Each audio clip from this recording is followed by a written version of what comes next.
Assalamualaikum warahmatullahi wabarakatuh. Kepada Bapak Hilmi Pratomo LCMAG yang saya hormati, perkenalkan nama saya Daifa Babil Albarki dari Prodi Ilmu Al-Quran Tafsir dengan NIM 2023080047. Dalam video ini, saya akan menyampaikan tugas ujian akhir semester untuk mata kuliah ilmu qiraat, teori, dan implikasi terhadap tafsir. Pada kesempatan ini, saya menjelaskan pengertian ilmu qiraat, relasi antara Al-Quran dan qiraat, dan menjelaskan pengaruh perbedaan qiraat pada ayat tentang wudhu terhadap fikih wudhu, sesuai dengan arahan yang telah diberikan. Semoga penyampaian saya dapat dipahami, dan mohon maaf jika terdapat kekurangan dalam penyajian ini. Ilmu qiraat adalah cabang ilmu dalam studi Al-Quran yang membahas berbagai cara membaca ayat-ayat Al-Quran sebagaimana diturunkan kepada Nabi Muhammad SAW melalui berbagai riwayat.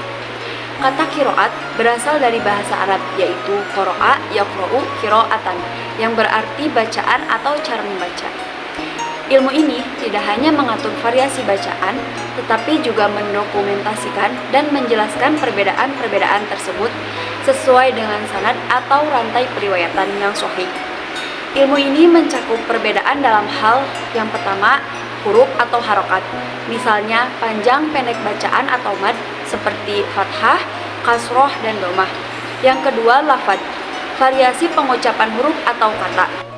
Dan terakhir, waqaf dan ibtida, yaitu tempat berhenti dan memulai dalam bacaan.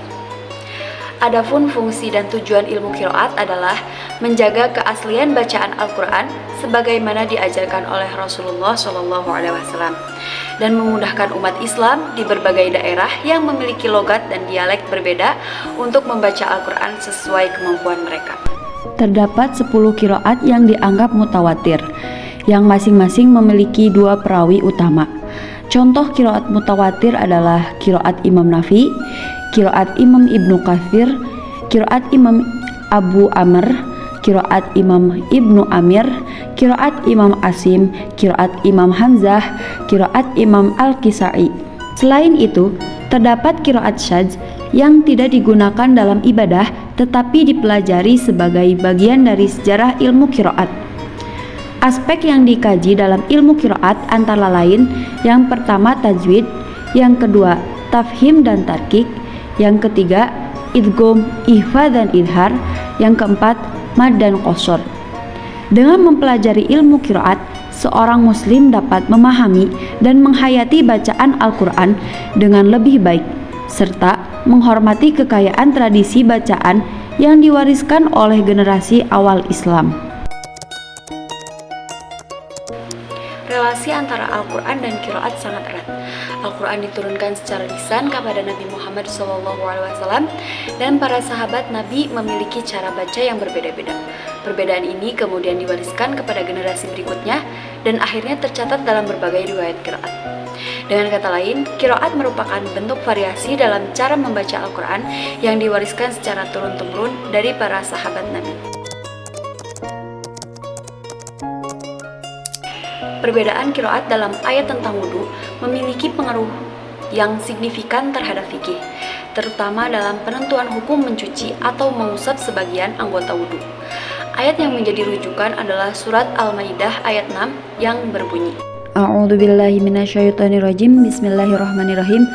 Ya ayyuhalladzina amanu idza qumtum ila sholati faghsilu wujuhakum wa aydiyakum ilal marafiqi wamsahu biru'usikum wa arjulakum ilal ka'bayn. Adapun pengaruh pada fikih wudhu, perbedaan ini menyebabkan perbedaan pandangan di kalangan ulama tentang bagaimana memperlakukan kaki dalam wudhu. Pertama, madhab jumhur mengikuti qiraat nasab wa arjulakum. Mereka berpendapat bahwa kaki harus dicuci hingga mata kaki. Dalilnya adalah kesesuaian dengan anggota lain seperti wajah dan tangan yang jelas diperintahkan untuk dicuci. Kedua, sebagian ulama lainnya mengikuti qiraat jar wa arjulikum. Mereka berpendapat bahwa kaki cukup diusap seperti kepala. Dalil tambahan, dalam situasi tertentu seperti memakai khuf, sepatu tertentu, mengusap kaki diperbolehkan, sehingga hal ini dapat didasarkan pada qiraat jar. Dan ketiga, madhab Syiah lebih cenderung mengikuti qiraat jar sehingga berpendapat bahwa kaki harus diusap bukan dicuci. Perbedaan qiraat ini mencerminkan fleksibilitas dan keluasan syariat Islam dalam menyesuaikan kebutuhan umat dengan tetap berpegangan pada sumber yang sahih. Hikmahnya antara lain memberikan keluasan kepada umat dalam memahami fikih wudhu, menunjukkan kekayaan dan kedalaman makna Al-Quran melalui variasi bacaannya, mengajarkan toleransi terhadap perbedaan pandangan di kalangan umat Islam. Dapat disimpulkan, ilmu qiraat adalah cabang ilmu Al-Quran yang mempelajari variasi cara membaca ayat-ayat Al-Quran berdasarkan periwayatan sahih dari Nabi Muhammad SAW. Qiraat memiliki hubungan erat dengan Al-Quran karena menjadi metode untuk menjaga keaslian dan fleksibilitas bacaan wahyu tanpa mengubah maknanya. Perbedaan qiraat seperti pada ayat wudhu mempengaruhi fikih, khususnya dalam hukum mencuci atau mengusap kaki.